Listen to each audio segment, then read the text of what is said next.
Hello there. My name is Linda Watson, and welcome to Inspire Me Equine, a season of the podcast Inspire Me Forward. I am the founder and the host of this sacred circle. Recently, it came into our hearts that Equine Leadership and Inspire Me Forward should collaborate.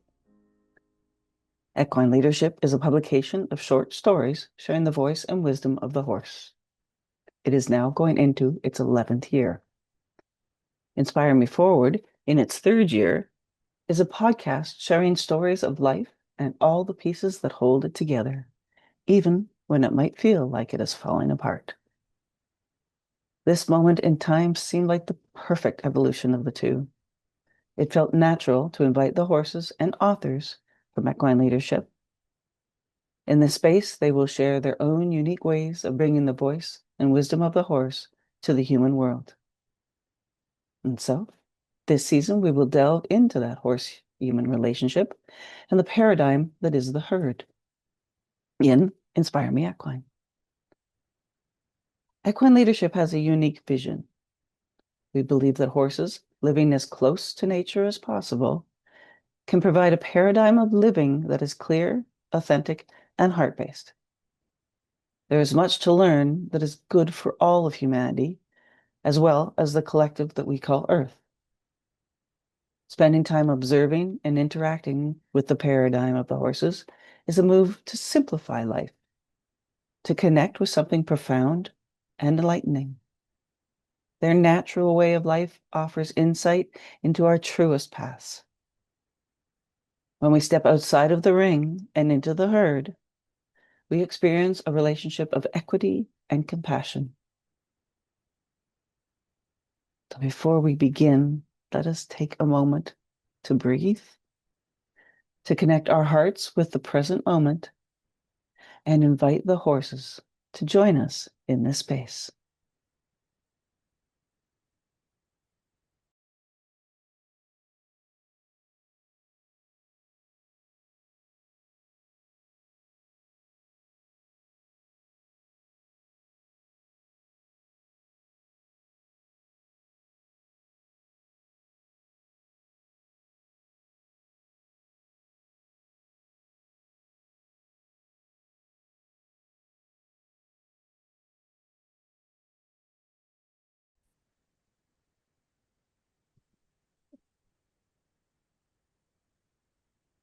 All right. So thank you for landing in the present with us today for our 45th episode of Inspire Me Forward in this season of 6 with Inspire Me Equine. And I am so thrilled today to have one of our authors with us from the Central Coast area of California. I have with me Kate Neligan. So welcome, Kate. Thank you. Thanks for having me. Oh, wonderful. I am excited to chat with you and just see where it goes. So, can you just tell us a bit about yourself to get started? Sure. Yeah. So I guess I go by the role or title of equine partnered life and business coach. And really, it's evolved into more about spiritual growth. And I also do animal communication and healing work, as well as created Awakening with Equines, which is a certification program and also a card deck. And so I'm excited to explore Inspire Me Equine. Awesome. Awesome. You don't have a card deck with you there, do you? I do. I actually Do pulled a you? You card want to pull one from beforehand. this? Did you? I did. I wanted to see Awesome. like what would be best supportive for the listeners, and I got Ah, grounding and wisdom. So like grounded wisdom is what came in. Like, so maybe nice. that's like practical takeaways, but the ground Nice. that, just connecting to the earth energy, and then the wisdom is like connecting up through the higher realms, Yeah. what wants to come in. So that's what came forward, but I'm happy to pull Nice. one Well, as let's do we, one at the end. yeah, Let's do one at yeah, the end. Awesome. Awesome. yeah. How awesome was that? And we will definitely put a link to your card deck and such at on our summary. So, you wrote an article for our eighth edition, or our eighth volume of Equine Leadership. I used to call it magazine, but we're calling it a publication of short stories now. So I might flip back and forth there because I'm still learning to not say articles. But Kate wrote an article for our eighth edition, and it was called "The Awe of Horses: Catalyzing the Great Awakening." I love that. It's such a it's such a full title. It's just like, oh right, let's step into this. And so many people are ready to step into just into that title. So as with all of them, I read through and I find a piece in it that sort of I'm drawn to. But with yours, it was really just the first bit that just sort of catches anybody that reads it. So if I may, horses remind us of who we can be. They require presence, evoke awe, celebrate authenticity, and help us to awaken to our true nature.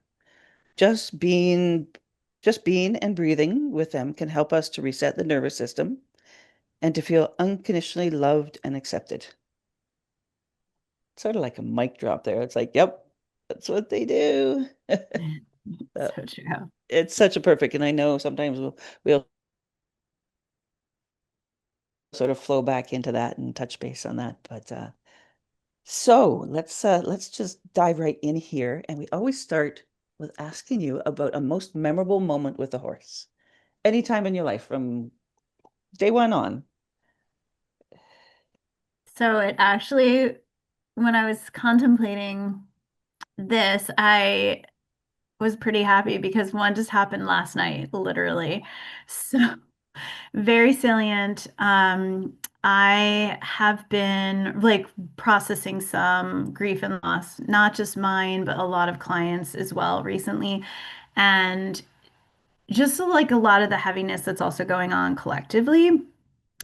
But I'm also in a position where I'm going to be moving with my animals, and that feels like a letting go and a loss process. So I am in a big leap of faith, and I was basically sitting under the night sky last night and, moving through some emotions. And I really got this awareness, like my faith needs to be as big as the night sky. Like and so I just held my faith that big. And then I went and just worked on opening my heart to match that. And lo and behold, my horse is about, 20, 30 feet away, eating out of her bucket and comes over and just gives me literally like a breath and then a nuzzle and almost like a kiss right on my cheek. And I was like, oh, thank you so much. Like, I just needed it. And so I went up to Mhm. her later and I just said, thank you so much for taking such good care of me, because it's like a friendship and like a beloved mother figure and, like a partner and just so many elements in that. Mhm. And what was even funnier, and then, she's really the one that's the most nurturing. But then I had like the little ego thought that we can have, and I was like, why is she the only one that? And then within seconds, my other mare came over and she kind of nudged me from the back and was like, I'm right here too. And then she ate a leaf right behind me and made a bunch of noise. And I swear she was like, just go eat a potato chip. Like she was like just bringing lightness to it because Mhm. I was grieving and was processing a lot. And so it's just like that being held inside of grief that is so beautiful Mhm. that donkeys have done for me. I've written stories about how donkeys have really held me in loss, and but it was just this like you're not alone. We're right here. We see the work you're Mhm. doing, and yes to that. Yes, that highlight or exclamation point on like your faith can be as big as the night sky. So, Mm. I find that so interesting because I'm part of the piece I'm writing for this upcoming um, edition has part of it is about faith, and mm, I've never thought of faith as a size, as something that's I guess it's measurable. I have a lot or I have a little, but that feeling of it being grand, that's really interesting that you bring that up. I never really thought of it like that it could be that grand. yeah. Because my fear of like, what if it doesn't work? What Of if we're course. homeless? What all of these what ifs, like that Hmm. fear can drive and be so consuming that it's like Hmm. all we get lost in it. It's like all we see. It's like a storm Yeah. we can't find our way out of. And so, but like I was like, how big can I let my trust get? And my life path, it's always been about trust. Like my lessons are Yeah. Of always about trust. course. Yeah. Yeah. Yeah. So it was this like, like what does that mean and how do I expand to match? Because I know whatever we want to do next, we want to be there for a long time. I'm tired of like, being in Hmm. situations that just aren't a fit for us anymore. Yeah. Yeah. Land and grow, and Yeah. root and bloom where we are. So Yeah. That takes a lot of faith. Almost as big as the night sky. yeah. That's Yeah, and beautiful. it's interesting because when you said that, I also thought, once I officiated a wedding and I wore a mustard seed, and there is something in that too, where it's like, can you have faith the size of a mustard seed and let that grow into what it is? Or if you think about the acorn and what the acorn grows into, in the entelechy of like inside this acorn is coated this huge oak tree, and I live in an area that's called Pass of the Oaks, and there's hundreds of oaks on this property where I am and all Mm, around, and it's like trusting that stuff will grow over time. It's, success doesn't happen overnight. And, it's like this constellation of where we're led on our journeys and each step is like moving us in the right direction, hopefully, and intentionally, if we ask for that, that it will move exactly. us in the right direction. And how that the acorn doesn't question, or the Yes. seed is in the dark, but it doesn't question. Yeah. It just does naturally. Exactly. So And I heard that once where it's like if you really practice faith, you have to realize it's sort of like putting your menu in when you're at a restaurant and you don't go and check on the chef and be like, "Are you sure you got it? Did you get it? Did you get it?" Like you're just waiting for them to deliver you the meal once you've ordered it. And I think of manifesting like that too. Like my job is to get super clear about what we want and the felt yeah, sense and the, why, which is, expansion, beauty, growth, yeah, sanctuary is the word I'm using. And so that then, the universe can co-create with me and prepare it. And I realized also one day, like, this isn't just up to me. All of my animals are manifesting with me. Like, this is about mm, their home too. It's not just about me and like me being the only one that gets to like make the decisions. Like, we're doing it as a family. And I it's have a to yeah, remember that just because mm, I'm not talking to them verbally, that non-verbally, we're all communicating and we're all working on this together. absolutely, absolutely. It's a collective. Yeah. Absolutely. So I'd love to hear how you got your horse story, your origin horse story is how you got, not what you do now, but what was your path? How did you get to where you are with the horses Yeah. and the goats and all the animals that you have? I think it really started when my mom was like, I think you're gonna love horseback riding. And I had always loved animals. Like that was my greatest love. My first word was cat. My teacher in elementary school went out and bought special cat stickers to grade my paper with because I was that obsessed. Like, so it was definitely like I was in love with animals. And I think she knew like this would be a way that we could, like it was almost like an activity that she thought I would really enjoy. So she took me for riding lessons and I did. I took to it really fast and loved it. And then my best friend was also really into it. So we were riding as kids. We went to sleepaway camp as kids. And then in college, there wasn't an equestrian club. So I started one with one of my friends and we were like competing and showing. And then fast forward to, I'm at a ranch as an adult and when I'm ready to like really leave corporate America. And I hear about horses doing this beautiful healing work with people and this space that they're holding. And I'm like, wait, what are the horses doing? Because I was used to riding. My whole life was like, on their back without any other real context. And I was like, I must see this. And so I was volunteering for equine assisted learning and therapy sessions with those in addiction and rehab in the area. And I was watching transformation happen so quickly. And I was like, what is going on here? Like, how is this happening? How are the horses doing this? And what's actually going on? And I fell in love with it because I loved how much people were changing and how light they were getting.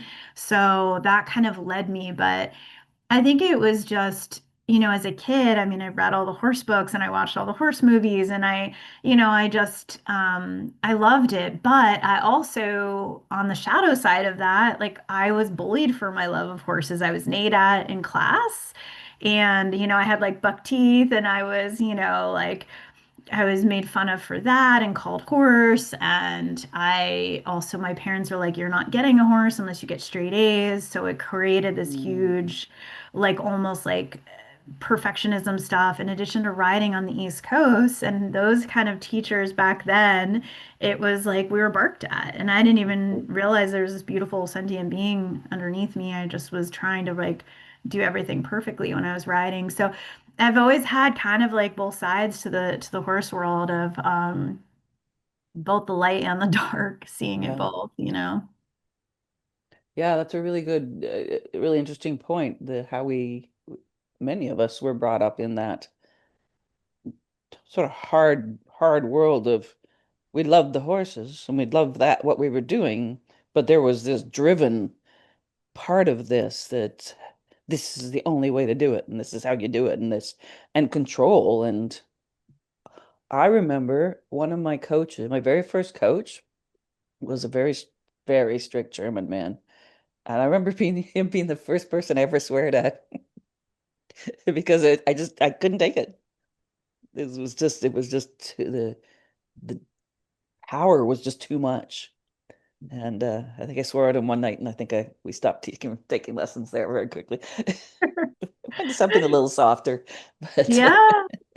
Well, there's such an intensity to it. And I see it now too, even with certain trainers. And I've recently been asked to do communication work inside of the competitive horse world. And I'm really struggling on whether that's mm, something I want to be doing or not. And just trying to sit with it because I want to make a positive difference and I know I can. And at the same time, like it's hard to watch a lot of the yeah, stuff that I myself can't do anymore. Like I can't ride one of my horses with a bit and I can't put a horse in a stall. And like there's just certain stuff I can't do. And so, mhm, but I know that there's so many places that are like that. And there's like a continuum. So it's like if I only help the people who are doing it well, am I making a huge difference? I don't know. Versus mm, like actually going in, I kind of call it like the Trojan horse approach. Like you go into the areas where they least expect you and you can create big change there.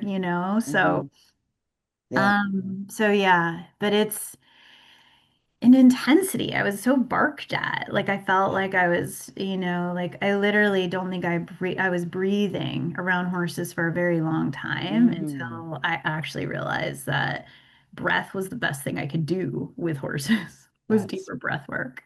that's powerful. Absolutely. And so true. Wow. So what did you do when you found that like said um you were assisting? What was that the next step for you from assisting to how to where you are with your own herd and your own collective? Where Yeah. how did you get from there to there? At first I didn't know if I could really do this as like my offering in the world as a calling. And I remember I was in a session once and my mentor at the time had to go leave the session and she's like just threw it to me, like pass the baton and I just was in so intuitively in the moment of guiding this process. And I remember I said to a woman, I said, well, would you try just putting your hand on your heart and centering in there and breathing and seeing if that creates a shift with the horse. And so she did, and she was like, that was amazing. I never even thought to do that. Like I know, and it was just a basic form of like body awareness and regulation. And I don't even truly know where it came from, except that I have my master's in spiritual psychology and we did do similar stuff, but it was more just like intuitively, it was what I was guided to say to her. And it made such a big difference for her. And she's like, can I come back? Can I do sessions with you? And I went, okay. I think I'm finally ready. I believe in myself enough to start doing this. And at the time, there weren't a lot of like training programs. And so I started and I worked in the space and I just kind of listened, like, what do the horses want to teach right now? And so they'd say, well, we want to teach connection and play. And so I do a workshop on that. Or we want to teach we want to do meditations and with, so bring people and sit with us. And so I kind of was just listening and like yoga with horses and whatever kind of unfolded. And so I worked with other people's horses for a while, and then I ended up getting the opportunity to rescue a horse that was basically just going to be euthanized because she wasn't rideable. Like Hmm. that was it. And she was like one of the best healer horses I'd ever met in my life. And so I adopted her, brought her to a rescue, had an amazing group of people help me fundraise to have her. And that's kind of how it started with me working with or partnering with them.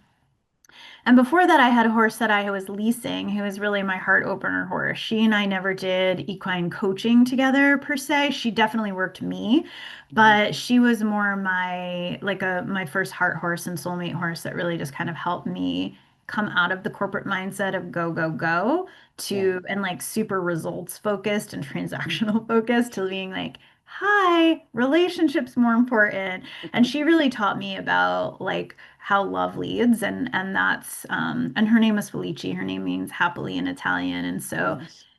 she was my first guide, and then my second was Lindsay, my rescue mare. And so yeah, I've kind of in some ways I feel like I build what I'm doing around my horses and what they want to do and what they're offering, because I have a gelding now Nice. and he loves doing healthy masculine work. So now I have a bunch of like males that have come over the last year, which is exciting because I didn't think that Yeah. it was ready for that. And I'm glad to see that growing. So, yeah, my other horse really likes to teach more leadership, and she does things a very different way. And so she kind of picks and chooses who she works with. So, yeah, I feel like I kind of build around them now. I mean, I have my own goals of what I want to do, but like even with the card deck, they were like write down what we're teaching humans. So I'm just trying to give like a voice and put a spotlight on them and what they want to Yeah. bring through for humanity. Because I have my ideas, but I'd rather be it almost like from the horse's mouth if I can, right? Hmm. Hmm. Yeah, for sure. How did you find you talked about working sort of corporate? How did you, what was that shift or that change in you? And maybe what have you carried over from the corporate world that has helped you here? Yeah. I mean, the shift was really my mare, Felici, and she was a lease horse. She was not mine. She was my friend's, but um, at first it was, if I'm going to do this equine coaching thing, what does it look like if I put myself through it?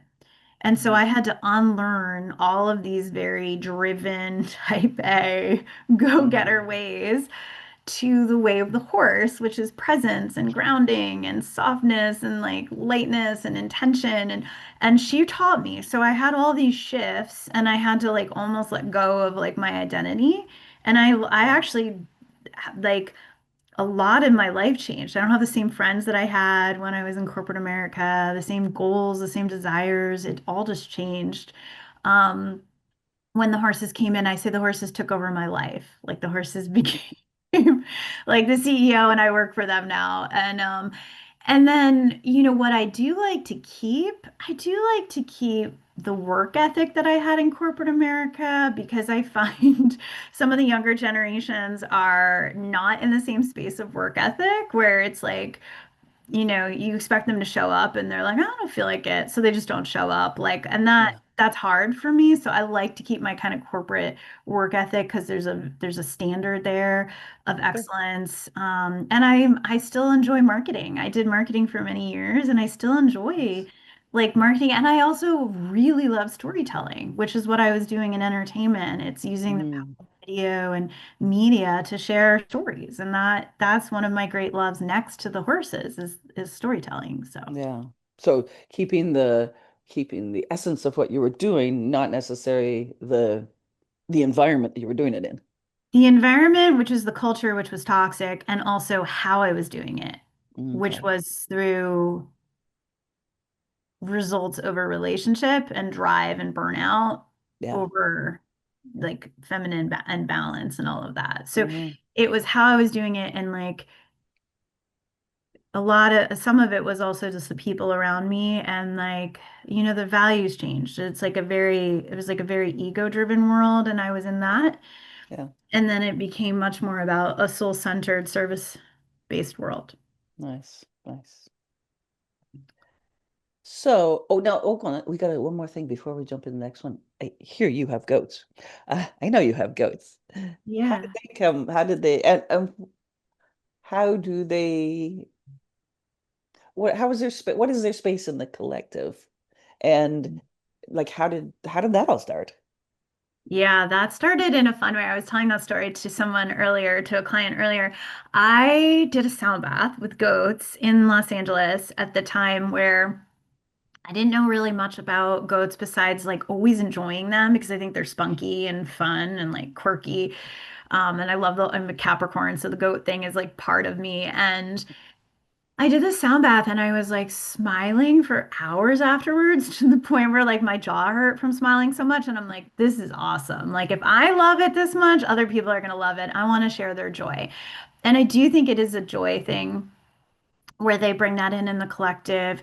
What the horses sort of said was have people work with that or go in with them first and sit with them. And then there's more grounding, they're heart openers. They kind of bring people into that younger inner child awe and wonder space. Hmm. And then it's easier for the horses to like be with us from that heart-centered space. So in some ways they're kind of like the greeting committee. But they immediately put you in a space of novelty because Hmm. you're like, wait a minute, I'm learning from goats. Like, what am I doing? And I've done the goat yoga and I've done the goat sound baths and we did play therapy. We went over jumps with goats and we went did the goat hiking. And my friend still runs all of this stuff in Los Angeles, which is amazing. And what I wanted to do more was like, what is the emotional intelligence skills that goats are teaching? Hmm. Based on their way of being, which is curiosity, bravery. We say goat for it. Like they will goat for it for anything. Like that's their thing. And someone said earlier, I said, what quality do you really think they're sharing? And like, especially mine, they share a lot with companionship. Like they love to be together as a family. They take care of each other. They're great friends. They're very loyal. People often like they are so much like dogs, which they can be, but they're still at prey. They're prey Yeah. animals, and so I think, you know, I've heard that not all goats are like mine because some of them are still, they've had maybe more time as like livestock animals or they've been milked or whatever they've gone through or they still have Hmm. horns and all that. Mine have always been doing this since birth and, Hmm. on the farm where we got them in Colorado. And so they've always been cultivated in this space of like healing. And I find them to be great healers, just like the horses, honestly. Nice. So, Nice. And yeah. I would imagine just being smaller, it's a different energy. Like just the fact they're smaller than a 1,200-pound horse and like you say, if they're the door opener or that preview, that's a really neat way of them sort of welcoming people in. Yeah, and sometimes I get a sense that someone coming might need the goats more than the horses. And Yeah. it's because they're working on like really joy and they're Mm. working on, that connection. And there's a lot of petting. The goats, mine is especially loved to be pet and scratched. So there's a lot of the somatic, which if you look at, Mm. the Human Animal Bond Research Institute, if you're petting a dog, what it's doing to your cortisol Of and your heart course. rate. So it's similar with the goats, but ultimately I do find them to be easier for a lot of people because they're not, people are still afraid of horses. And I do work Yeah. with a lot of people that aren't around horses much or horses are new to them. Mm. And so is a level with the goats where it's like they feel safer right off the bat, and so that helps too. Mm. Yeah. Nice. What a beautiful team. Yes. Putting them all together with yourself and the goats and the horses. That's a beautiful team.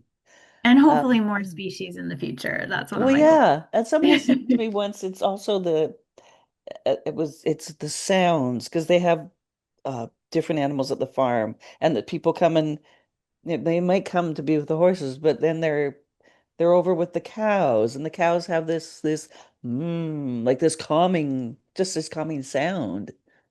But the goats tend to, like you said, the childlike, and they tend to sort of enliven a bit. Yes. It's like speaking before we came on here, I spent the week with 12 chickens, and I was never spent the time in the energy of the chickens before. And I don't know, I find them very mothering and myself, and and they're not an animal that comes to you unless you're holding a piece of lettuce. But they're just, it's been really interesting to learn about another species. Yeah, it is, right?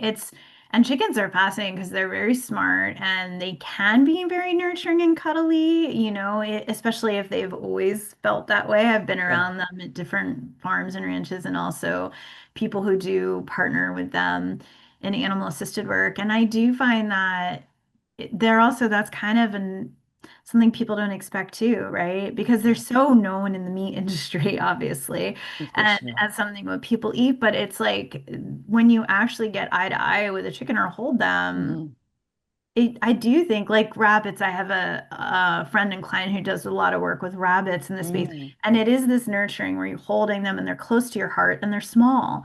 And so Yeah. it kind of is humbling too. Yeah, absolutely. Well, and from you with the chickens, it's something about the eggs, and it's being able to just like literally that gratitude every time I open where they lay their eggs, and I open it up, and it's like, thank you, ladies. It's just, yeah. Anyhow, moving back to the horses, Yeah. but and I think we can think of that with the horses too. It's just in different ways, and Yeah, that yeah, it's gratitude. amazing. The egg thing is a beautiful thing. It's like a constant, Yeah, very cool. that's what they do. It's part of their constantly giving in that space. Yeah. Yeah, absolutely, absolutely. So let's look into what you do now. And or the sacred space you hold with the horses now.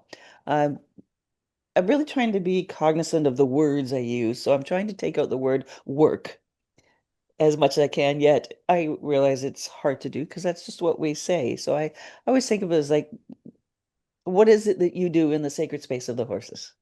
I love that At the question. moment.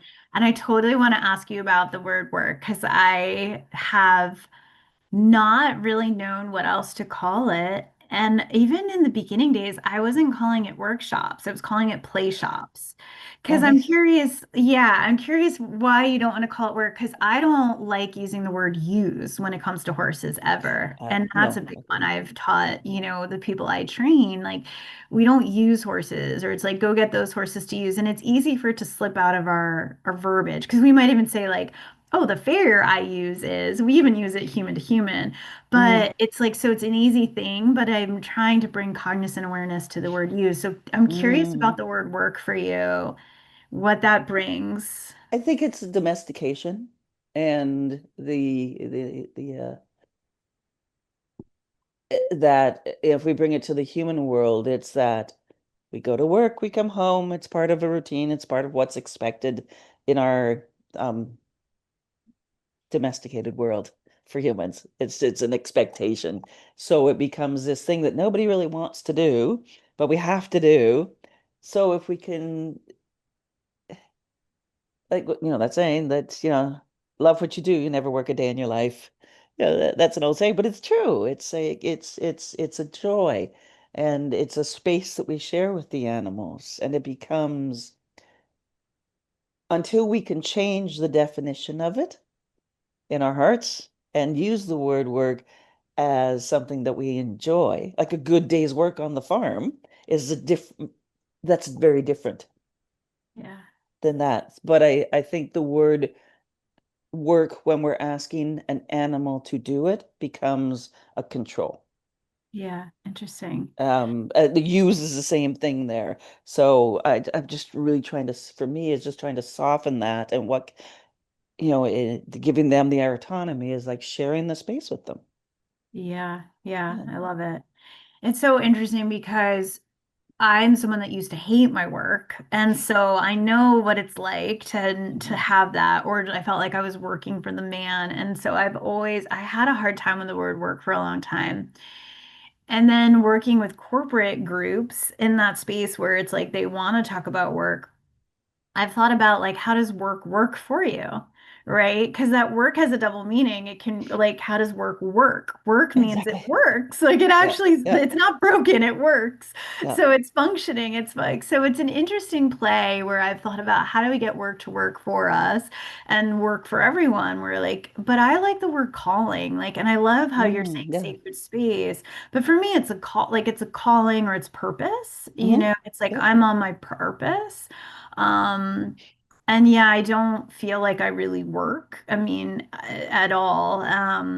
And it's not efforting. And I don't really want it to be efforting for my horses either. I like them to choose in and out. Like the Yeah. gates not most of the time open, they can come and go whenever they need, or Yeah. work in a big field or a pasture. And there's always space if they need to walk away, Yes. because that's important to me. Hmm. So yeah, I love the sacred space thing because I feel like we need to start to talk about that word sacred more too.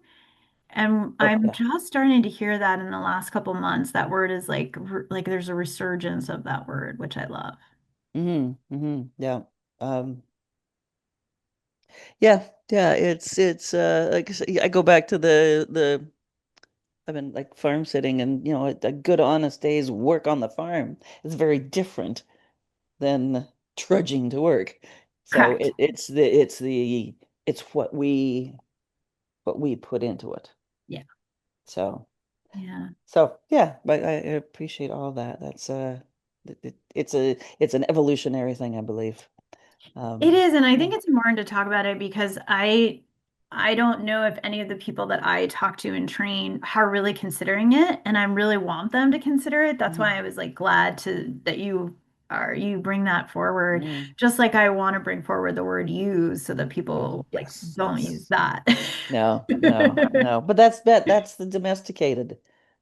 It Um, is, it that's the is. domestication of humans Yeah. is what we do to our animals, we're actually doing to each other. There is a mirror there in every aspect.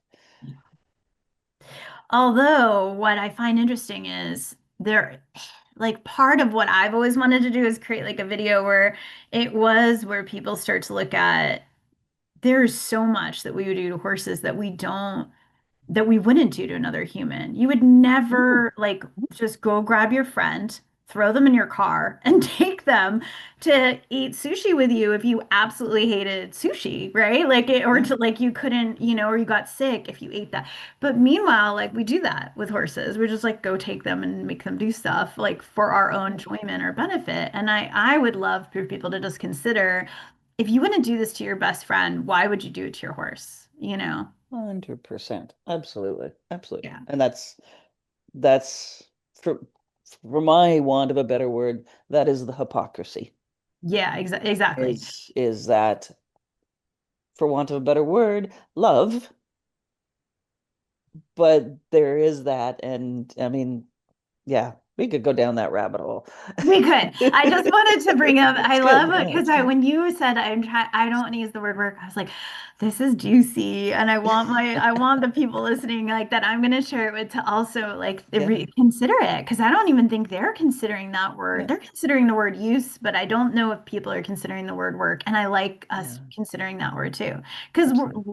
language words have power, right? Absolutely. And yeah, when we look back and those words that we use, and I've got a list going of Do all the you? different word, yeah, all the different words that we use. I have a friend um who works with horses over in England, and they don't use the word groom, Oh, because what does grooming mean in an abusive relationship?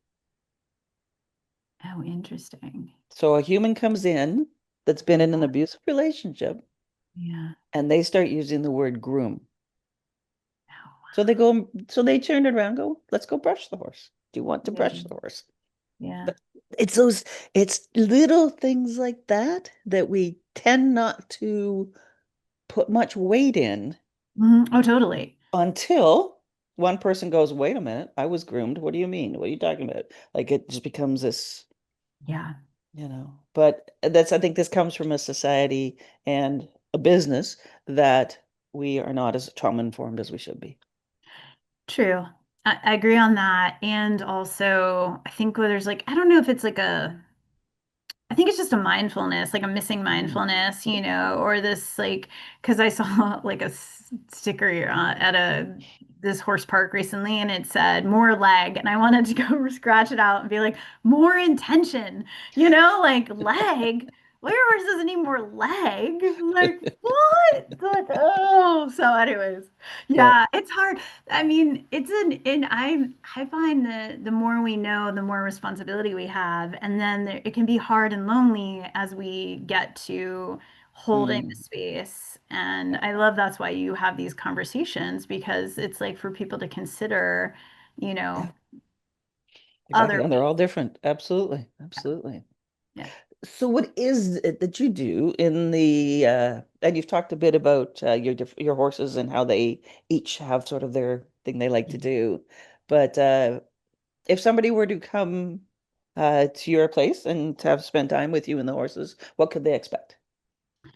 Yeah, I think it looks different every time because I do base it off people's intentions and what they want to experience in terms of often it's like, releasing stress. Sometimes it is grief work. Sometimes it is improving relationships. Sometimes it's working on, I get a lot with mother wound, a lot with like, sister wound energy. So Mm, really starting to look at who they are, how they are awakening through different life lessons, and also what they're kind of healing from or dealing with. And I like to being like on the coach side, I like to always look at solution. I like to look at possibility and I like to look at future and not, I think on the therapist side, there's a lot with the past.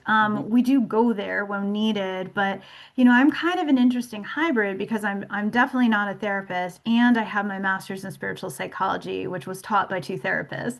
So I have this lens Yeah, of being somewhat trauma informed and going through 2 years of like you name it, I've heard it in the human yeah, realm of trauma, and I can hold space for that.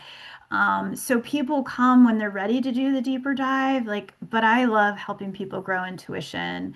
And a lot of it looks like us standing around with the animals or sitting with them. yeah. It's super boring looking.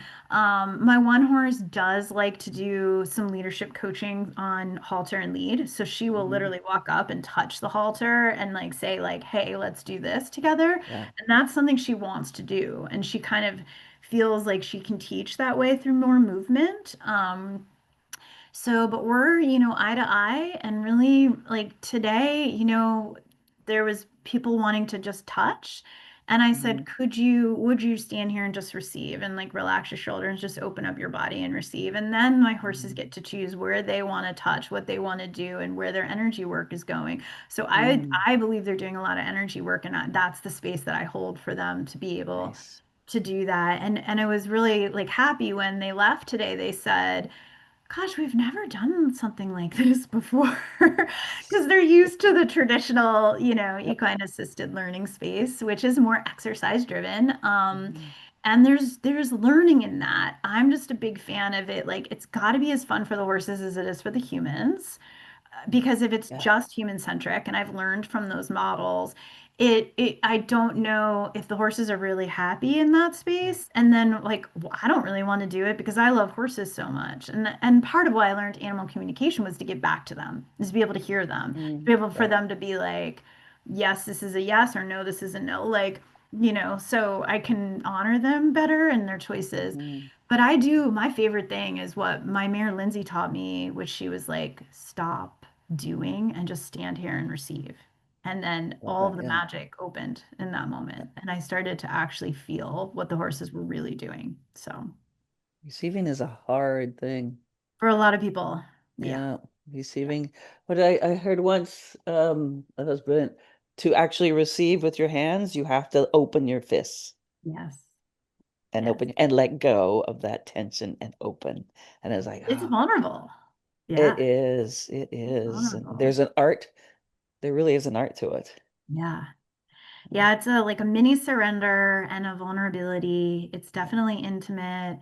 And a lot of people are trained, especially those who've been around horses, to like, oh, the horse is like pushing into my space. I have to set a boundary and I have to tell the horse what to do. And I'm like, no, like, trust me. I mean, like, if my horse is gonna get like pushy with you, like, I've got you and we'll work on it. But I'm like, I usually it's like the more you soften, the more the horse is gonna soften and not even Exactly. No inch. need for boundaries. Yeah. Right. Yeah. So it's a really fun thing to play with. It's such a simple little thing, but it's Yeah. so I profound. love It that. made the biggest difference for me Oh, personally. yeah. It's like less is more. Yes. Yeah. This is more.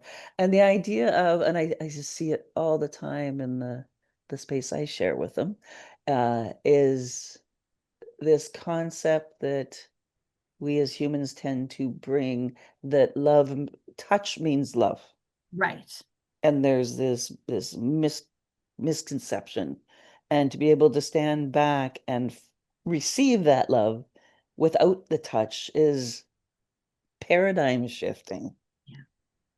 Yeah. It's just I didn't know. Like just because that horse isn't coming over and putting his head on your heart or touching your hand, does that really mean that they're not sharing love with you? Yeah. Oh, mind blowing. Yeah. Mind blowing. Yeah. Exactly. And I've had people say it's really hard for me not to touch. And Yeah. some of that is a control thing that they just Mhm. get to look at. And sometimes it's this is my way of bonding. This is my way. And I'm also like, would you like it if my way of touching you was to just come up and start petting your face? And they'd be like, oh my God, no. And I'm like, yeah, it's kind of the same thing. And they're so Yeah. sensitive. So I'm like, you know, but what's such a game changer is when a horse then comes in and is so soft with them when they Mm, open to receiving and they realize the horse isn't going to use their power over them or against them. They actually realize the horse is exactly. going to contribute and make a contribution that way. And then it's like even more meaningful Yeah. because they didn't get it, they just allowed it, right? Well, and that it goes back to that control of we look at when we were children, oh, go hug Auntie so and so, or go Yeah, let somebody hug you or touch you in a way that as a child you probably went, I don't like that. exactly. And so now we've been grown up and ingrained in this touch where it has to happen. And that is the only way there is Yeah. unless you've done a million meditations and or done the work on that.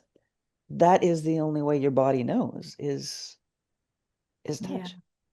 It's so So interesting. I'm super grateful. I do have some younger clients sometimes that come, and the first thing they say is it okay if I touch her? Can I touch him? nice. They'll ask me.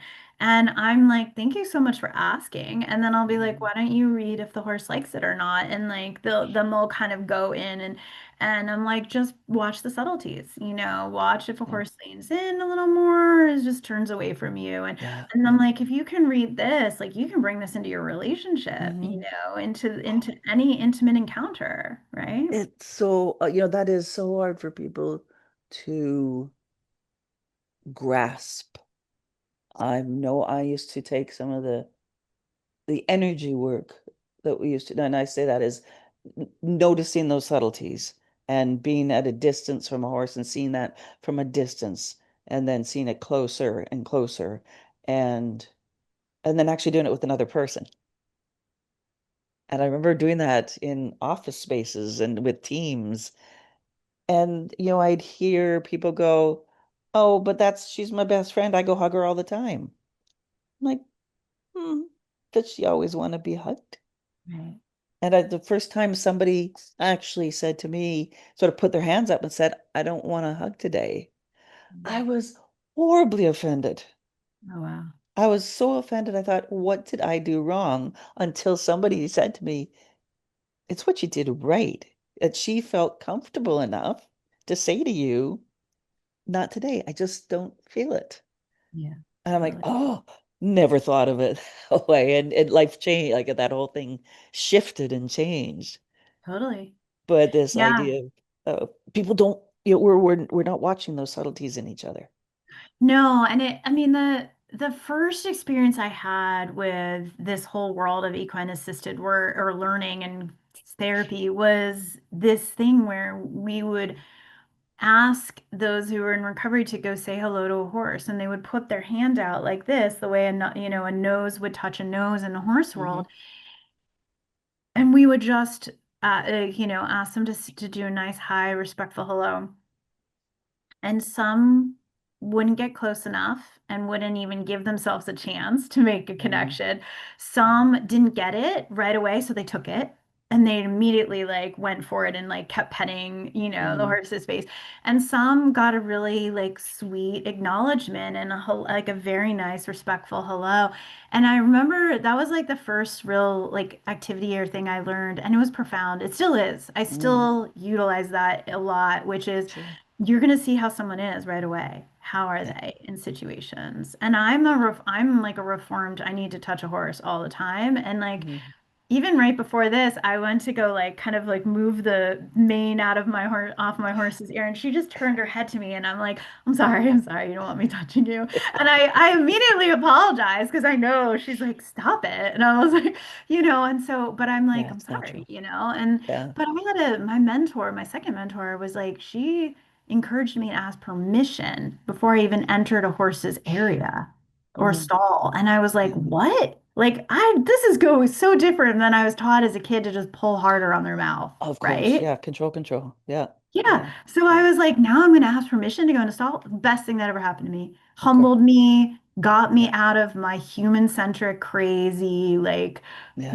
speciesism, really. And so now I'm all about like, yeah, like let's go for the respect and let's go for the honor and let's Mm. really see. And so even like today, my horses didn't come over to say hi right away. One did, but two of them didn't. And I said, well, let's just let's read them. Let's see, tell me a little bit about what you see here. And as soon as there was an acknowledgement of like one of my horses, he just turned and he looked and he walked straight up to them and like just Yeah. stood there. And and I'm like, thank you for seeing him, Yeah. but that is a form of connection and love. It doesn't have to be Yeah. power over touch stuff. No, no. I call it bearing witness. Yeah, We're exactly. just bearing witness. And I try to do that with my dogs Nice. because because they're closer to us more of the time. You get to start to read their body language. And um, we have one that speaks, she will speak with her eyes. Then she will dart her eyes from one space to another. But there's such a micro expression that unless you're heart-based and you're paying attention, you're not going to see it. And another one that, the gold pat on the head, and she starts to do this. But if you insist, so I try to catch myself and go, oh, no, she doesn't want that. Why am I still pushing? Yeah. Why am I Yeah. keeping my hand there when she's literally going, pulling her head away, going, I don't really want you to do that now. Yeah, there's a lot that they tolerate, but Yeah, if they could speak out loud, they'd be like, would you stop? just, Like yeah, if I touch one of my horses while she's eating, she turns and looks at me and she's like, I'm eating. What are you doing? And I'm like, I'm sorry. Like she does not want me anywhere near her while she's eating. And I'm like, you fair. got it, girl. Like I get it. Yeah, I wouldn't want someone touching me while I'm eating. exactly. It's There a we go. weird time to be touched. Like, come on, you know? Exactly. So So funny. I just think it's like we just get to pay attention more. Yeah, exactly. And the signs are all there. Yes. So would you be willing to share a client story with us? Gosh, I mean, there's just so So many. many. One of my favorites that I do tell a lot is I had a client come who didn't even know if she really liked horses or what she would learn. She was just open to different types of personal growth and trusted me, and we had been in the corporate world together. And there was a numerous different areas in her life that weren't necessarily flowing the way she had wanted. And stuff like she hadn't made some changes that she knew she needed to make. And she's like, I'm not getting any younger. I really want to have a kid. I want to get married. I want to be promoted. And like she just felt very stuck. And we were working with some minis, and I love minis because they're like they're the authenticity card in the card deck. They're very much like, they are horses, but in small bodies. And she had to kind of get down almost like on one knee to be eye to eye with a mini. And so we did some inner child work. We did some healing of the past and cleaning up some of the stuff from childhood and really working on forgiveness, self-forgiveness and compassion and she just felt so loved and seen by this mini and nurtured. And like that was an example of how she could nurture her inner child. So she committed to doing more of that work. And like within a very short amount of time, like her whole world changed. And it was like all of the things that she had been wanting came forward because she had committed to doing some of this, you know, um, inner space work where she wasn't feeling worthy or she wasn't feeling loved as she believed she couldn't have stuff as a child. And she loved this mini so much she actually put the mini on her phone and she gave up meat because she's like, how could I eat meat? I love this horse. And there was just so much, like there was so Wow. much depth in their connection that she felt such a reverence for this mini horse, that she felt a reverence for herself, and she felt like she needed to make changes from that space of honoring rather than like needing to or have to or judgments or shoulds. Like she just was like, Mhm. I'm gonna honor what I want and what what would feel good to me. And so it was kind of a neat story. I mean, I think Yeah. the minis are super special. I really enjoy working with them. Because again, it's like a novelty to see a small horse. And they're still really mighty and really have so much to offer. And I kind of feel like it's a pattern disrupt for people because Mhm. people do have to deal with their power stuff around big horses. They just do. They have Yeah. to become present. But with a mini, it's almost like you get all the horse energy and it's in a small package. So it's a Yeah. totally game. It's like a game changer. So. Yeah. A little bit of sass in there too, often. Exactly. Most of them have some good sass. Oh, that's interesting. And you said you've worked with donkeys before too? Yes, I love donkeys. I've been thinking so much about donkeys lately, and I really want to get one. At some point, adopt. I'm gonna go to a donkey sanctuary this month actually, for a sound bath. So they are, I think, the best doing the grief support. Really? My sense of why is they're like kind of lineage or this religious history of like carrying Jesus, that kind of like they've carried our burdens, they've carried our physical Oh, okay. belongings, they've Yeah. been in that space. So now they're like carrying our emotional burdens, but they know how to transmute it. I don't see a donkey being like, oh, that's grief, let me hold on to your grief. It's like they're like, oh, that's grief, like let's move that up and out of your system. And I have found, are Quite. really grounding, really stable, like rocks. It's like crying into like this really like Really? protective space. And they give good hugs, like really, really good Yes, they hugs. do. They're the best They huggers of the do. equine world, I think. So, Yeah, I got one this summer and it was like one of those hugs where, somebody that really knows how to hug and those they say to have like a good minute long hug. And I had a donkey. I was taking pictures of a horse in the field, and this donkey comes over and gives me one of those that it lasts. It wasn't strong, like it wasn't like what's the word for it? Like overbearing, and it right. wasn't like strong, but it just was held, and you go sort of that point where you're like, wait a minute, this is uncomfortable. No, it's not. Oh, Yeah. wait a minute. And then you sort of sink into it. Yes. And it was like, yeah, it was this amazing. Like I'm down and because I'm down, because he was a little one, you know, I'm low to the ground too. And yeah, it Yeah. was just this length of hug of somebody that really knows how to give you a good hug and Yeah. holds it. Yes. holds until you have almost that release, like that Yes. surrender of whatever it is you think you need to grip to or hold on to. For me, it was grief or it was some sort of like fear energy. That's the thing that's so interesting about those that know horses. Hmm. They either like want to touch or pat or do too much physical to the horses, or they don't Hmm. want the horses close. Yeah. That's you're encroaching on my boundary or my space. So they push horses away. I see this a lot in the horse Yeah. world. They push them away. You're not actually allowing the magic to happen if Yeah. you are constantly controlling who gets to touch who and whose space is who. And I understand there are certain horses that are not maybe safe. They were in trauma and they're Sure. dangerous horses. I'm not talking about that kind of outlier Hmm. energy.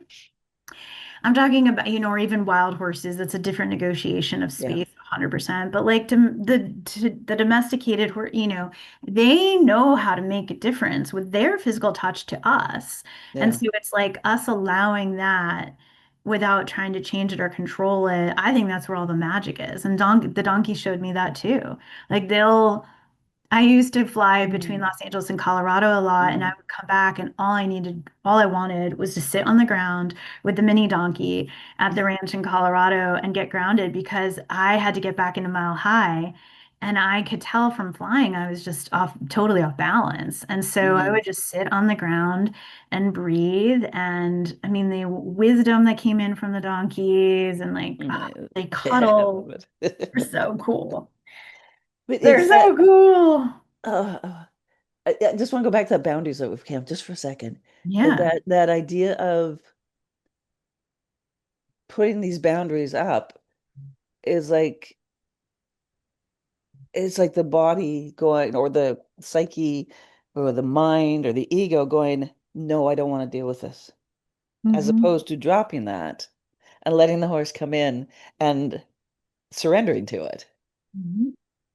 That's so interesting. That's such uh, a, a reverse way of thinking than many are taught. Yeah. Put the hands up, put the wand up, make that boundary because that's going to make you stronger. But making you stronger is actually making you have more walls. 100% in this space. Yeah. And This it's space, this yeah. level of like, I understand the boundaries with people that are crossing boundaries and they're crossing boundaries and they're not honoring you or they're Hmm. toxic and all of that. I understand all of that. With a horse or a donkey, that's primary nature, in my opinion, is incredibly angelic and very loving and very Hmm. kind. If they're coming up and wanting to contribute to you, and I'm not saying like they're looking on for food on you if you're carrying a bunch of food, that's different. Yeah, But if they're coming up and they want to contribute to you, yeah, why would we not let that happen? Like, why would we push that away just because? But that's what we've been taught that, yeah. they can't come in. And I think personally, my sense is that a lot of people, especially even horse people, are actually really afraid of horses Yeah. and they're afraid of, um, because they are afraid of their own power. And um, so if I ever feel you know, like I'll ask people, can you just wiggle your toes and feel the ground more while this horse Mhm. is up and notice where your feet are. If this horse starts to move in towards your feet, you move your feet. You can always set a boundary if you don't feel safe, but like you want to go just past that comfort zone or just past what we've been taught, and that's where Yeah. the magic is. But most Yeah. people don't even allow that. And I've watched the horses get frustrated and close up. I had a horse Yeah. recently in a session in Los Angeles and he just said they're not open. He was trying his darndest to help and he looked at me, he said they're not open and he walked away and I said, "Okay, no problem." Fine. You Yeah. know? Yeah. Yeah. Yeah.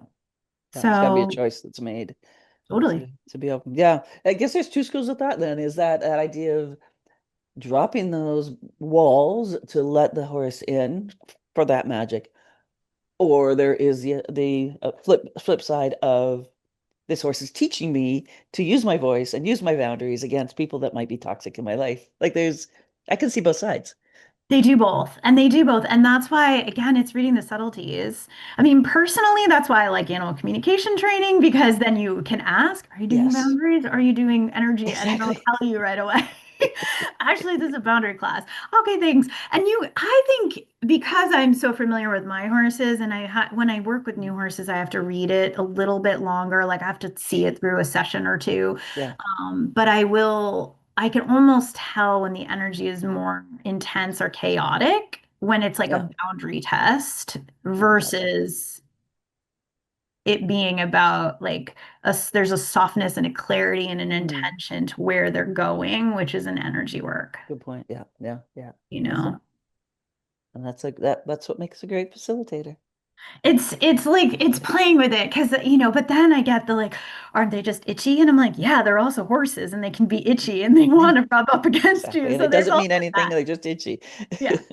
So there's also like, yeah, you're also doing, and I always say you're either gonna, in this work, you're either gonna look at it as human animal or spiritual teacher. And they are Yeah. in human animals sometimes, which is like, Mm, hey, like, I need yeah, to, I need some food right now, or I need this, and then exactly. Yeah, sometimes when exactly. they're teaching and it's just knowing how to read it. So like, Exactly. So I think before we, if you would draw a card, that would be great. But yeah. before we do that, or you can do however you wish. I have one last question for you, and that is, what is in your heart that wishes to be shared as we close the gate on this episode? So that might be a card, that might be something you wish to share, then the card.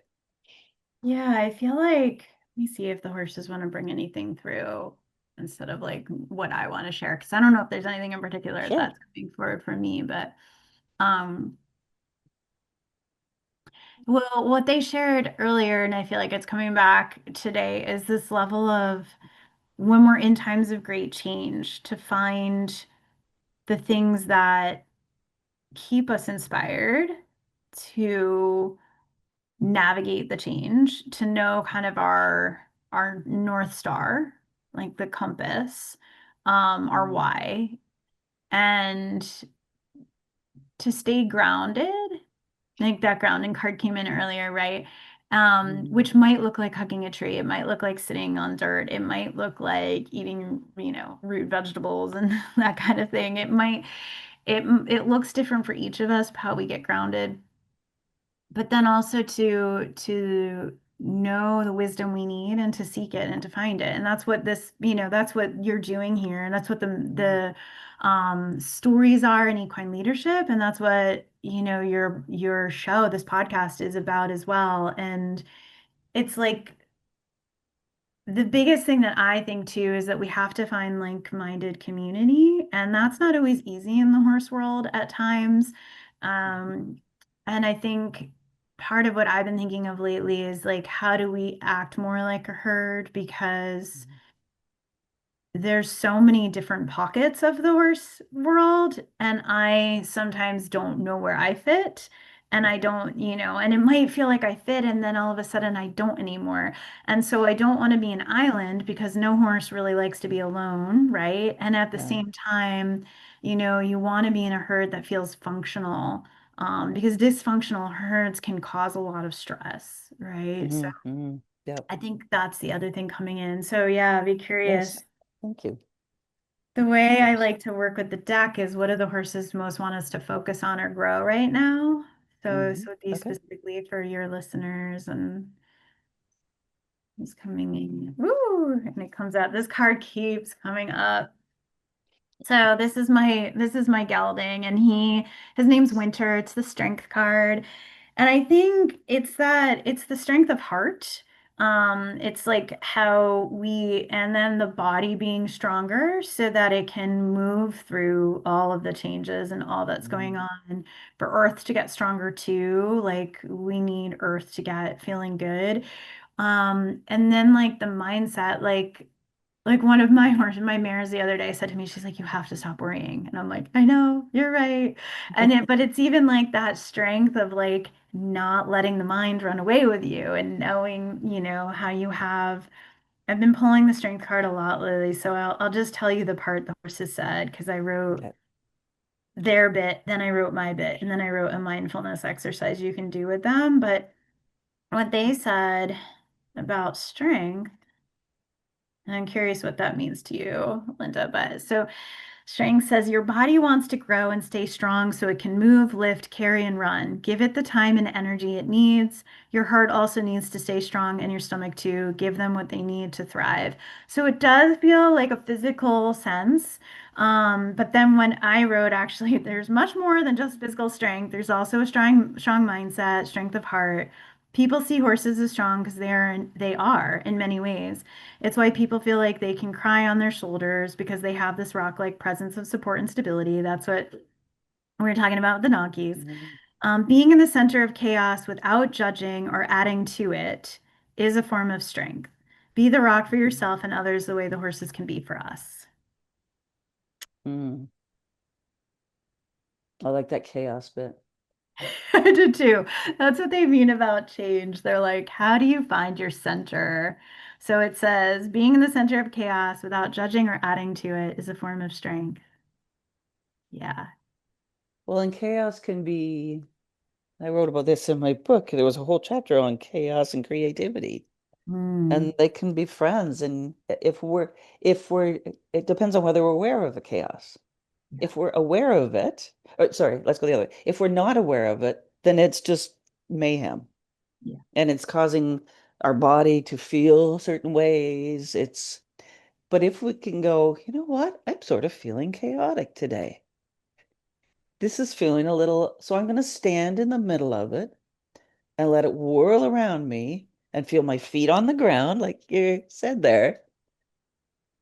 And as soon as we start to do that, then we start to actually get some wisdom out of the chaos and get some creative, maybe there's some creative ideas that are spinning around us, but we have to stop and ground long enough to reach out and get those ideas. Yeah. I love So that. That that's tied in all three cards so beautifully. The grounding, the strength of like the physical body, yeah, and then the wisdom of this like higher self intuition that's coming in that we yeah, can tap into at any time, which is the creativity and muse and yeah, like, yeah. you know, The thing I do is called I call it puttering. It's a you can look it up in the dictionary. But I will spend a morning and literally just putter around the house. And I might flit to somebody that's watching, going like, "What are you doing?" Because I'll do half of something and then I'll go do something else. But it's a creative and allowing chaos. beautiful. But in that, I'm relaxing because I'm not driving myself anywhere. It's just, oh, I'm gonna go here now. I gotta go over there. I'm gonna go over here.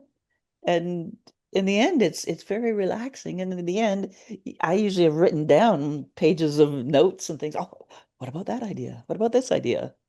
Wow. So, Well, it's yeah, like beautiful because it's almost like you're in the flow, exactly. Yeah, which yeah, allows that like linear brain that's like shoulding and have to and all of that to like quiet. And yeah, so then you can be with like the wisdom yeah. instead of just this like focus. Because I've been struggling lately, like, do I have adult ADHD? Like almost was diagnosed as a kid, but I have that Oh, like, but I'm here and I'm there and and it's not even yeah, allow scattered. it. It's just like not able to focus as much. But then I'm thinking, my word for the year from the card deck was flow. And it's what you're Yeah, talking about. Just exactly. like not having this strictness or this, like it's a feminine energy to kind of be gathering versus Exactly. hunting, right? Well, and it's not, we are never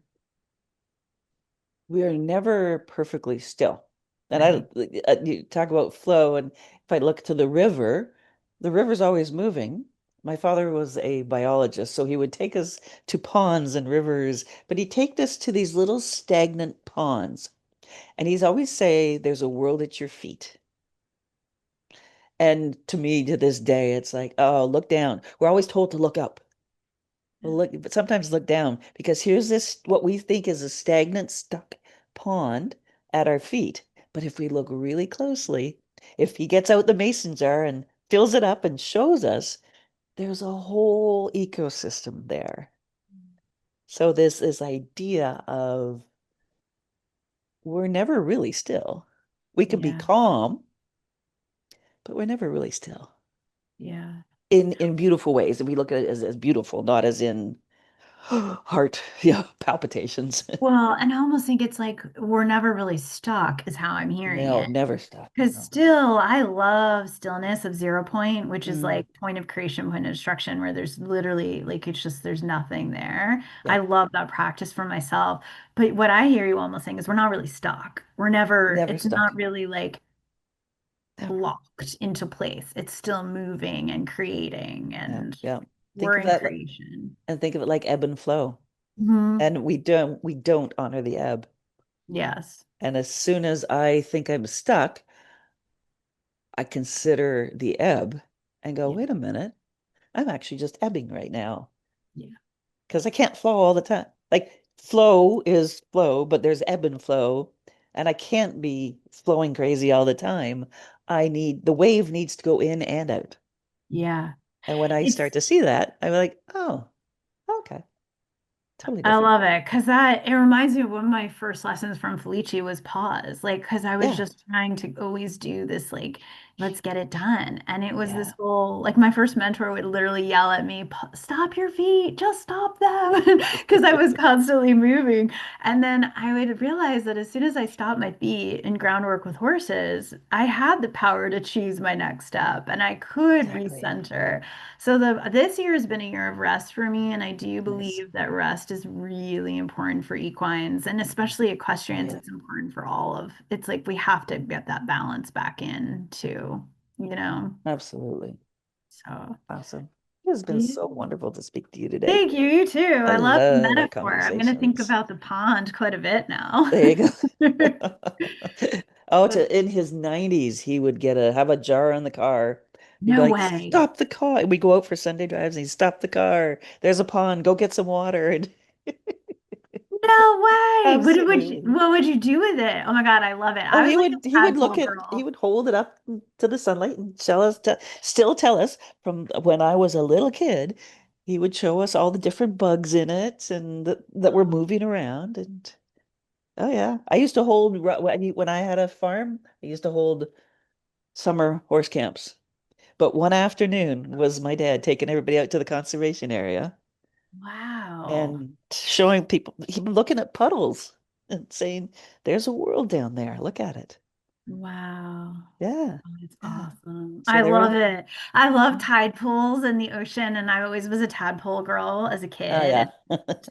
And I was always like pulling up rocks, like what's under that? I was always trying to find frogs. And Yeah. I think kids today are so lost on that. Like they're looking Oh, at frogs on their iPad, and I'm like, let's go find a no. real one. Let's You go know, find a like real one and see if it that's turns into a tadpole turns into a frog. And right. yeah, Oh my God, I oh, love this absolutely.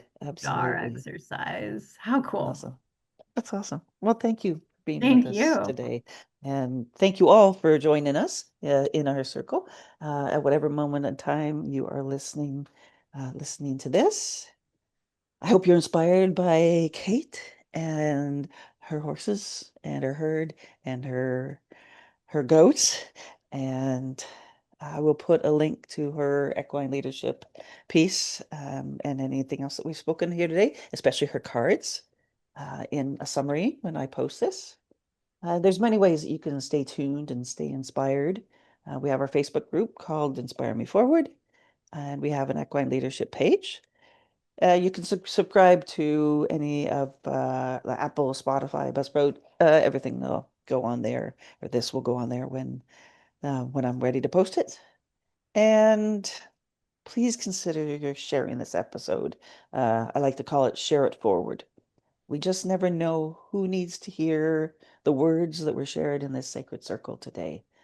So if you have a chance to share it forward, that's appreciated. Because sharing one story might be the very thing another human being needs to open their heart to maybe a different tomorrow for them. So thank you for being here with us. And from my heart to yours, stay well, stay connected, and stay inspired.